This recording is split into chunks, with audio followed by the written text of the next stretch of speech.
Hello student, welcome to my YouTube channel Sangharshi classes. मैं सभी स्टूडेंटों का हार्दिक स्वागत करता हूं। आज मैं आप लोगों को लेकर के आया हूं कि 6 नंबर का जो क्वेश्चन आता है वो संदर्भ सह व्याख्या से आता है। बोर्ड एग्जाम में 100% आता है, हर साल आता है और ये भी आएगा।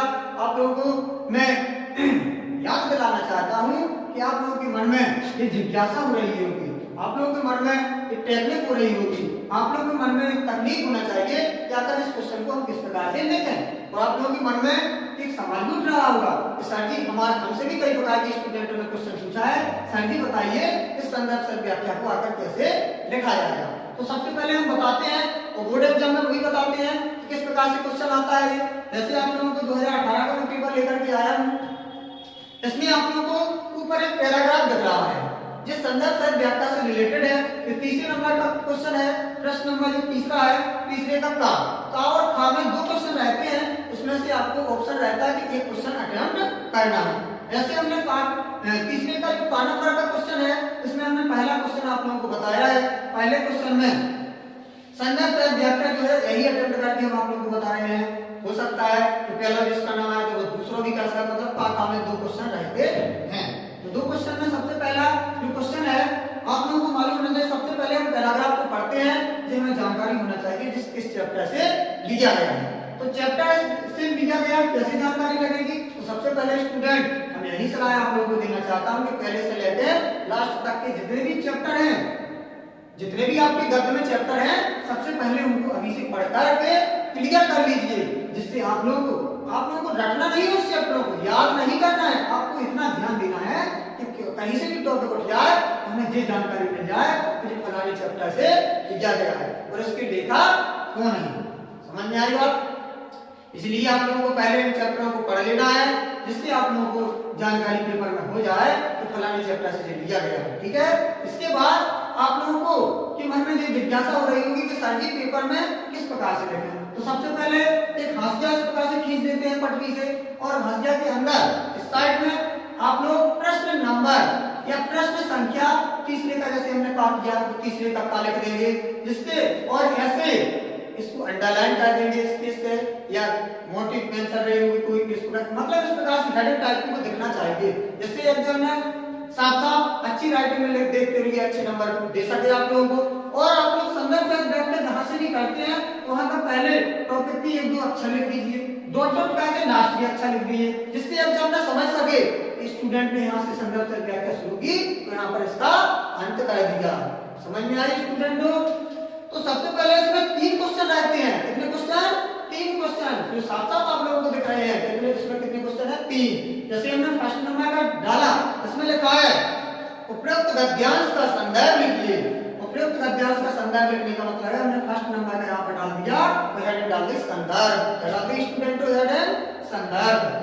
संदर्भ हमने डाल दी और हमने इससे इस टॉपिक को पढ़ने से हमें ये मालूम चला क्योंकि हमें मित्र के बारे में जानकारी लग रही है, इसलिए मित्र के बारे में जब जानकारी लग रही है तो आपका एक चैप्टर है वो है पहला चैप्टर वो है मित्रता।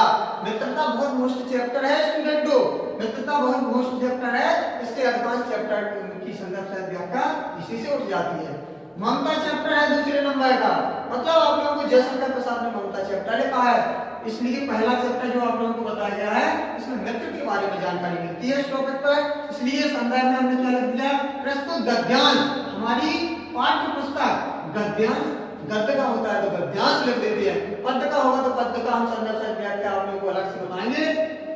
तो प्रस्तुत गद्यांश हमारी पाठ्य पुस्तक हिंदी गद्य के, अगर गद्य तो गद्य और पद्य होगा तो पद्य, हिंदी गद्य के मित्रता नामक पाठ से लिया गया है। इसके लेखक गद्य होता है तो लेखक लिखते हैं स्टूडेंटों और पद्य होता है तो रचयिता लिखते हैं। इसके लेखक आचार्य रामचंद्र शुक्ल जी हैं, क्योंकि पहले चैप्टर का हमें मालूम है कि पहला चैप्टर किसने लिखा है? आचार्य रामचंद्र शुक्ल ने लिखा है। वो कौन सा चैप्टर है? मित्रता चैप्टर है। समझ में आई स्टूडेंटों। इसलिए ये हमारा संदर्भ हो चुका है, मतलब पहला क्वेश्चन हो चुका है। इसमें सेकंड में लिखा है रेखांकित अंश की व्याख्या कीजिए। रेखांकित अंश की व्याख्या का मतलब है सेकंड नंबर का क्वेश्चन हमने डाल दिया है। अब आप लोगों को स्टूडेंट को दिख रहा होगा कि यहाँ से आपको दिख रहा है जहां पर ये अंडरलाइन लाइनें खींची है, ये रेखाएं खींची हैं, इनकी हमें व्याख्या करनी है। क्या करना है स्टूडेंटों?